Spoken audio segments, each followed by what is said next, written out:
Bonjour Alpha Blondy. Bonjour Patrick. C'est un cri qui a fait le tour du monde. Votre colère, il n'y a pas d'autre mot, hein, après ces images scandaleuses d'esclaves vendus en Libye. Vous avez envoyé un message, Alpha, un message au monde. J'ai envoyé un message au monde, j'ai envoyé un message aux présidents africains. Et j'ai entendu le cri de cœur de mon jeune frère Claude Issard. Je n'avais pas encore vu l'élément. Ouais. C'est ma fille Sarah qui après m'a fait voir l'élément. Alors là, je t'avoue que j'ai pris ça de façon personnelle. Ouais, regardez, on va voir la vidéo, parce que cette vidéo, elle a fait le tour du monde. Hein. C'était enregistré au Brésil, comme ça, tout de suite. Vous vous êtes dit, il faut que j'intervienne. Quand je suis arrivé, après 11 heures de vol, on est arrivé au Brésil, j'ai dit à Sarah, on reprend. Je vais parler à mes aînés. Je vais leur dire ce qu'ils attendent. Qu'est-ce qu'ils doivent faire? Je n'ai pas à leur dicter ce qu'ils doivent faire. Mais il fallait que je dise ce que j'avais au fond du cœur pour qu'ils comprennent qu'ils n'avaient pas le droit de garder le silence. Oui. OK. Écoutez, Alpha, écoutez voilà, le message là, qui a tellement bouleversé tout le monde. D'accord. Et pour nous protéger, nous sommes surpris et stupéfaits par rapport à votre silence devant cette situation révoltante, humiliante et inacceptable. C'était les mots qu'il fallait employer à ce moment-là, Alpha. C'est ça qu'il fallait dire. Ben parce que c'est ce que cette situation nous inspire. C'était révoltant, humiliant et inacceptable. Et ça l'est encore aujourd'hui. Écoutez, je voudrais, avant de continuer, par rapport à la réaction qu'ils ont eue, je voudrais dire merci à mon aîné, le président Alassane Ouattara, à Macky Sall, au président Biya, parce qu'ils ont tout de suite envoyé des avions aller chercher des migrants. Oui. OK? Et puis, je crois que d'autres continuent d'envoyer des avions. OK? Mais ce n'est pas tout. Le problème, Patrick, il faut que nous, Africains, nos chefs d'État, il faut qu'on se fasse respecter. Oui. Cette situation d'esclaves... On va revoir les images. Alpha, c'était sur CNN. C'est une journaliste qui a montré ces images qui ont révolté le monde. Je vais vous... Des hommes comme des marchandises. Ben, attendez. La presse... J'ai pas envie de parler de la presse française, qui souvent fait des reportages en Afrique. OK? Mais la Libye, c'est en Afrique. OK? Ils n'ont pas vu ça. Il fallait que ce soit CNN. Je passe. Mon problème, c'est la preuve que le continent africain, nos représentants, ne sont pas unis. Ils ne sont pas unis. Et il faut qu'ils apprennent à prendre des initiatives. Il ne faut pas qu'ils attendent les ordres qui viennent d'ailleurs. Ils ont des services de renseignement. Qu'est-ce qu'ils font, ceux-là? Oui. Là, vous les accusez de ne pas avoir agi. Je déplore leur silence. Je déplore le fait qu'il a fallu que CNN parle. Et même quand nos enfants se noyaient, il a fallu que l'Union européenne, soulève ce sujet-là. Pourtant, ce sont leurs citoyens. C'est leur responsabilité. Et je voudrais dire ceci. Je voudrais dire que faut pas que nos présidents africains aient cette mentalité d'assister. C'est cette mentalité d'assister qui nous met en retard. Il faut qu'ils apprennent à être les vrais représentants de notre souveraineté. Ça veut dire quoi? Ça veut dire que l'Union africaine, sur 100 présidents, peut-être 90 sont des marionnettes. Il faut que ça cesse. Il faut que les présidents qui ont été élus, choisis par le peuple, prennent les devants et qu'ils ne suivent pas le mimétisme coupable et complice des marionnettes qui siègent à l'Union africaine. Nous voulons être un peuple respecté. On n'a pas besoin de charité, de mendicité. L'Afrique a tout pour s'en sortir.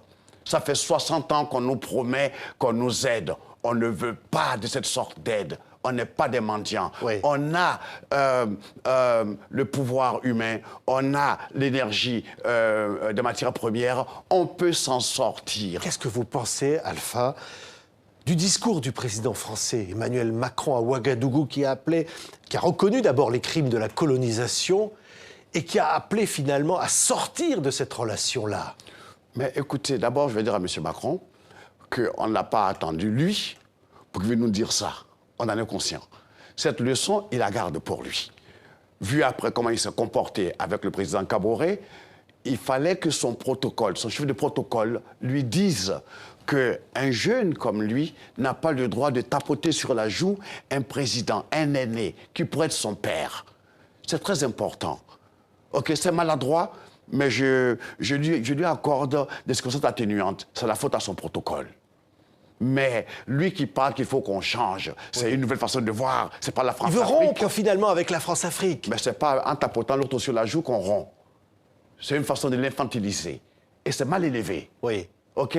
Mais reconnaître les crimes de la colonisation comme il l'a fait, ça va sur le bon chemin? Ce que je voudrais, c'est que les Africains aujourd'hui sont conscients.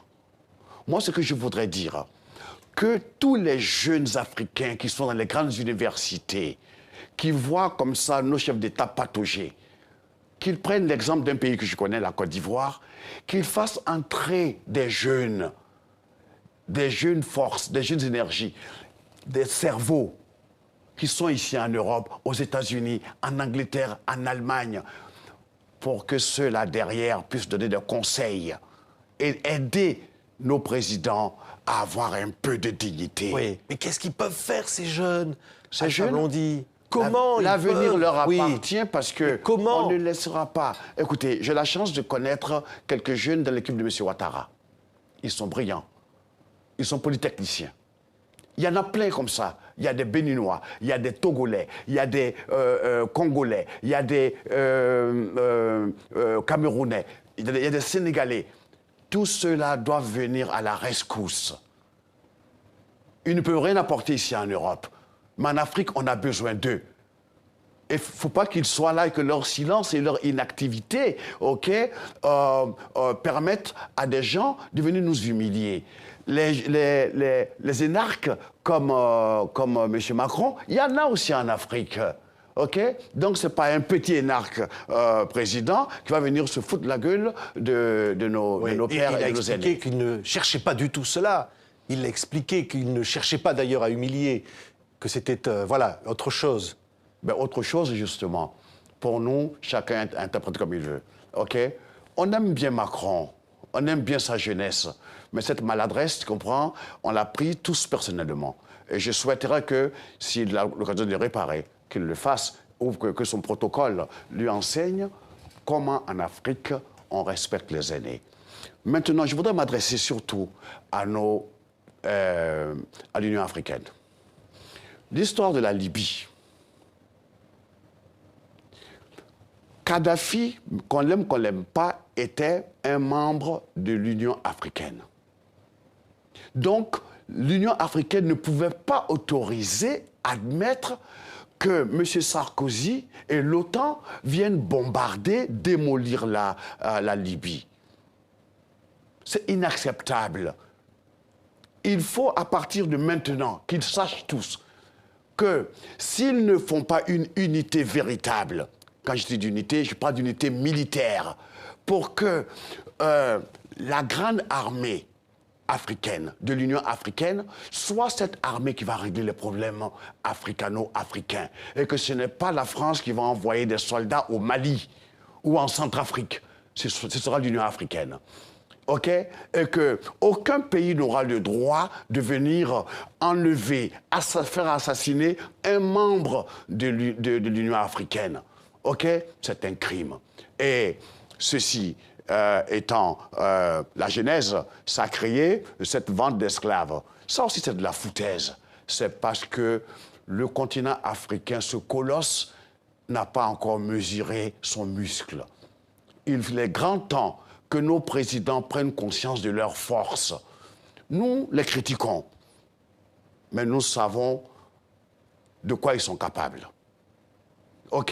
Les moins érudits, pour ne pas dire les plus abrutis, peuvent se faire accompagner par des jeunes cerveaux qui sont dans nos universités. Merci beaucoup, Alpha Blondy, pour ce cri du cœur. Merci. Merci de ce témoignage Merci. aujourd'hui. Merci. All right.